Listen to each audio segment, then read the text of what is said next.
বাবা আমি স্কুলে যাচ্ছি। স্কুলে যাচ্ছিস? এই না 2 টাকা নে। বাবা মিষ্টি, এই নাও তোমার জন্য 200 টাকা। 200 টাকা? থ্যাংক ইউ বাবা।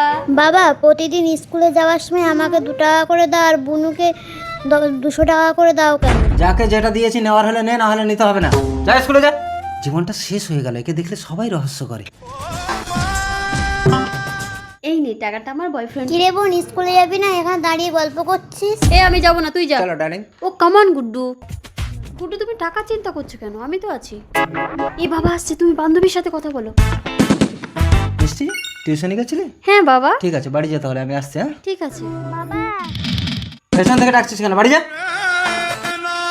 যা বাড়ি যা। মিষ্টি, তোমার বাবা রাস্তায় অ্যাক্সিডেন্ট করে পড়ে আছে। আরে ব্যাং, বাবা তো অ্যাক্সিডেন্ট করেছে, এখন গেলে চাই অনেক টাকা লাগবে, আমি যাব না। সৃষ্টি, তোর বাবা রাস্তায় অ্যাক্সিডেন্ট করে পড়ে আছে।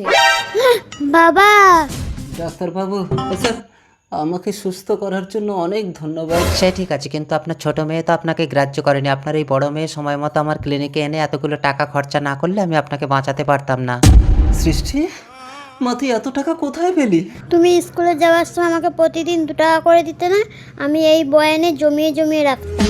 বাবা তুমি ভালো হয়েছো, আমাকে 100-2 টাকা দাও তো। সৃষ্টি, বন্ধুরা, যাকে আমরা অবহেলা করি সেই থাকে বিপদের দিনে।